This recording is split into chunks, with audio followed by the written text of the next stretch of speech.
Hi guys. Sorry I didn't do a video yesterday. I had some stuff going on. Not feeling too well. I think I'm getting a sinus infection. But I wanted to come on here today and talk to you guys a little bit about communal narcissism. I think it's one of the most insidious types of narcissism. It's gross. And I did something today where I had to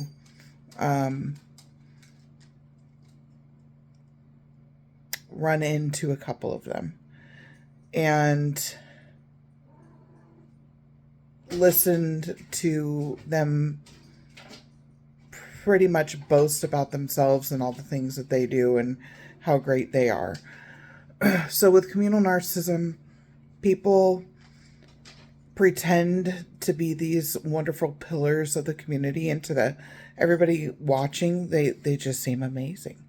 In mass, like people think that they're incredible, but behind closed doors, again, they're narcissistic, and behind closed doors they are something else entirely.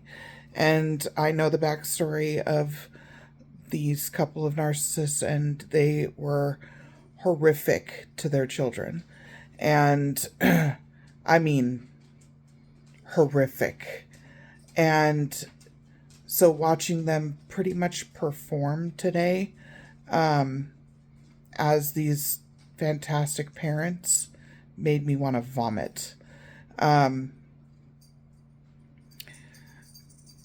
We have, I think, one of these in the family, at least one of these.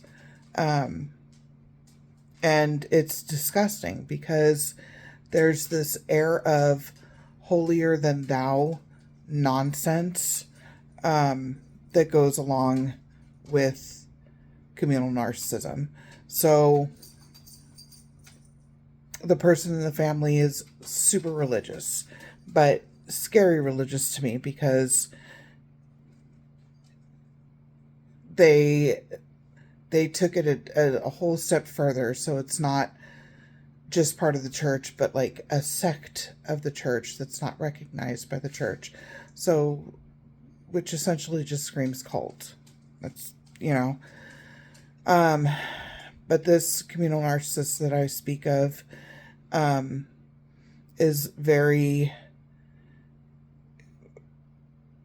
My mother, when I was little, would say that this communal narcissist had a red phone that led to God that nobody else could answer.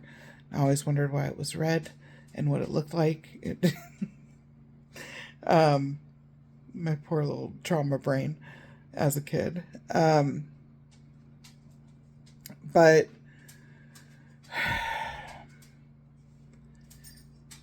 with communal narcissists, what really struck a chord today was that the people who have been abused are so not believed, because the general public sees these people as saintly.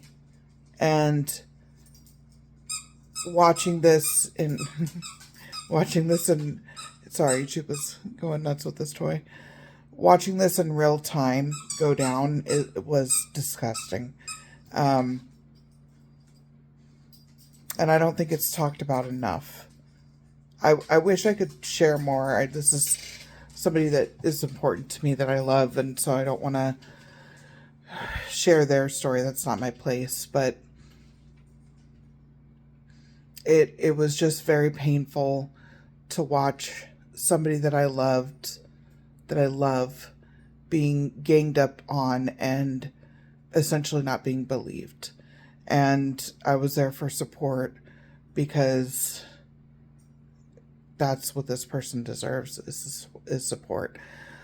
And it got me thinking today, like, how much in our society survivors aren't believed, And there's nothing more painful, I can tell you, as a survivor, there is nothing more painful than being vulnerable and sharing your story and speaking up and telling the truth and not being believed like that. And I'm at the point personally where I'm like, if somebody doesn't believe me, well, then that's on them. Like, forget them. But it's still, every once in a while, there's a sting. And especially if it's somebody that I cared about, there's a sting. So, I want to tell this person that is the survivor, that they did an amazing job today, and I'm very, very, very proud of them. It was a hard thing to do, a hard situation to be put in, and I'm just glad that I could be there in person to support. I also want to talk about an update from the last video. I had talked about limerence and trauma bonding, and I had talked about how from my book Adia would pop in my head, and so Adia used to pop in my head all the time, and then it would be followed immediately by a flashback. So that's why it was so difficult for me and why I thought it was limerence, because it would go right into what I thought was obsessive thinking, but it wasn't. It was flashbacks, and I didn't know I was having flashbacks because flashbacks are nothing like the movies at all. So,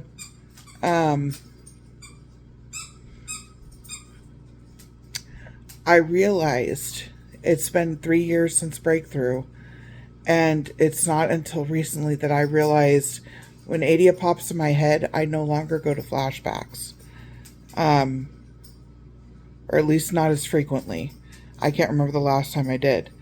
And so now I'm able to just drop it and say, okay, this is limerence or trauma bond, and put it down.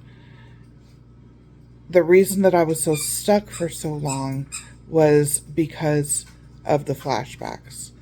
So I need to acknowledge the progress that I've made over the last 3 years, because when I say that I had flashbacks daily, I am talking about just non-stop cycles of flashbacks.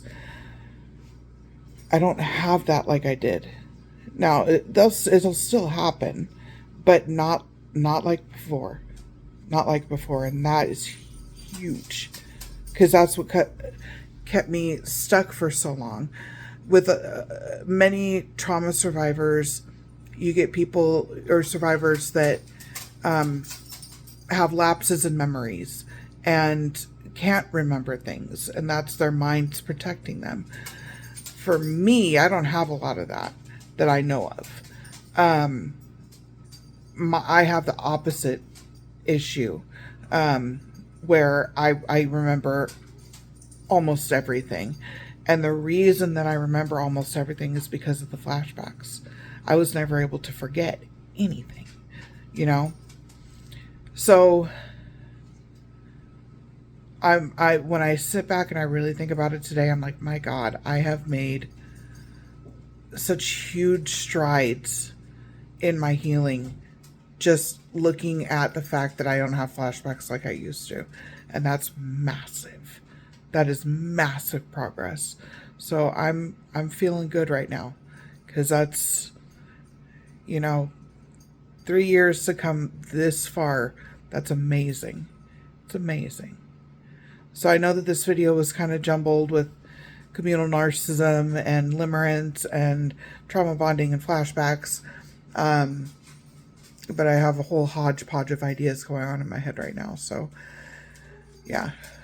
But I hope everybody had a good weekend, and hope everybody's doing well. As always, take care of yourselves, take care of each other, and I will see you guys soon. Take care. Bye, guys.